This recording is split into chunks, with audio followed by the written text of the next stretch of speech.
Hello friends, ഇന്ന് വെറും 5 minute കൊണ്ട് തയ്യാറാക്കാൻ പറ്റുന്ന വളരെ ടേസ്റ്റിയായ ഇഫ്താർ സ്നാക്കാണ് കേട്ടോ തയ്യാറാക്കുന്നത്. ഈ സ്നാക്ക് തയ്യാറാക്കാൻ നമുക്ക് വേണ്ടത് ഒരു മുട്ടയും കുറച്ച് ബ്രെഡുമാണ് കേട്ടോ. നമുക്ക് ബീഫും ചിക്കനൊന്നും ഇല്ലെങ്കിലും നല്ല ടേസ്റ്റിയായ സ്നാക്ക് തയ്യാറാക്കിയെടുക്കാൻ പറ്റും. അപ്പോൾ ഇതെങ്ങനെ തയ്യാറാക്കാൻ നോക്കാം. അതിനു മുന്നേ ആദ്യമായിട്ടാണ് നിങ്ങൾ എൻ്റെ ചാനൽ കാണുന്നതെങ്കിൽ ഒന്ന് സബ്സ്ക്രൈബ് ചെയ്യണേ.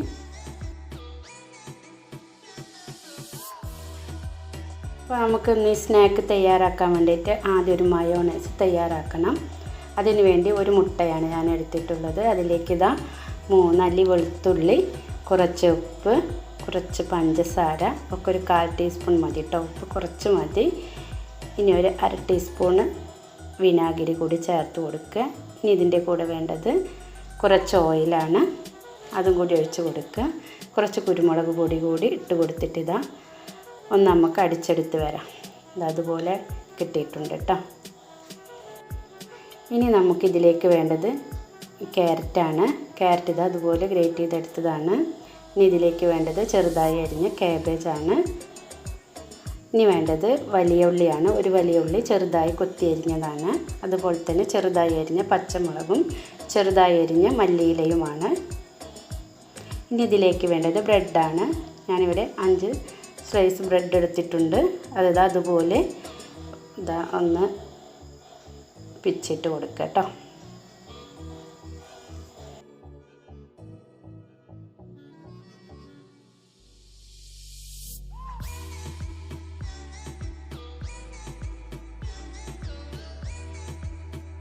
ഇനി നമുക്കിതിലേക്ക് ആവശ്യത്തിനുള്ള ഉപ്പ് കൂടി ചേർത്ത് കൊടുക്കുക. ഇനി കുറച്ച് കുരുമുളക് പൊടി കൂടി ചേർത്തിട്ടുണ്ട്. ഇനി ഇതിലേക്ക് വേണ്ടത് 1 ടീസ്പൂൺ ഇഞ്ചി വെളുത്തുള്ളി ചതച്ചതാണ്. എന്നിട്ട് നല്ലൊന്ന് മിക്സാക്കി എടുക്കുക കേട്ടോ. വെള്ളമൊന്നും ചേർക്കരുത്. നമുക്ക് മയോണൈസിൻ്റെ ഇതിൽ തന്നെ കുഴഞ്ഞ് കിട്ടും കേട്ടോ.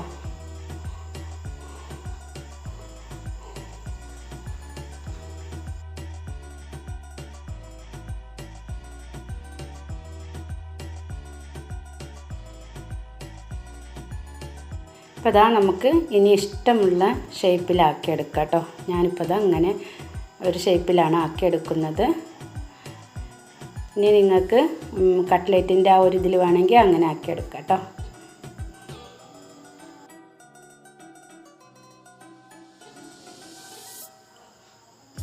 അപ്പോൾ എനിക്ക് ഒരു 8 എണ്ണമായിട്ട് കിട്ടിയിട്ടുണ്ട്. ഇത് ഞാൻ ബ്രെഡിൻ്റെ പൊടിയിലൊന്ന് മിക്സാക്കി എടുക്കുകയാണ്. കടല ഇതുപോലെ നമ്മളൊന്ന് മിക്സാക്കി എടുത്തതിൻ്റെ ശേഷമാണ് കേട്ടോ എണ്ണയിലിട്ട് വറുത്ത് കോരാൻ.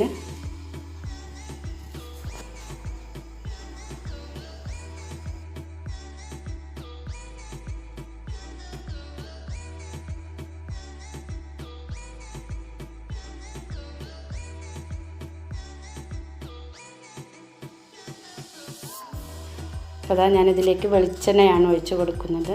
നിങ്ങൾക്ക് ഏത് ഓയിലുള്ളത് വെച്ചാൽ അത് ഒഴിച്ച് കൊടുക്കാം കേട്ടോ. വെളിച്ചെണ്ണ ആകുമ്പോൾ ഒന്നുകൂടി ടേസ്റ്റാണ്. ഇതിലേക്ക് അതുപോലെ ഇട്ട് കൊടുക്കുക. എന്നിട്ട് 2 സൈഡും മൊരിയിച്ചെടുക്കുക കേട്ടോ. കൂടുതൽ എണ്ണ ഒന്നും വേണ്ട കേട്ടോ. 2 സൈഡും അതുപോലെ മറിച്ചിട്ട് കൊടുത്താൽ മതി.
അപ്പോൾ മുഴുവനായും പൊരിച്ചെടുത്തിട്ടുണ്ട്.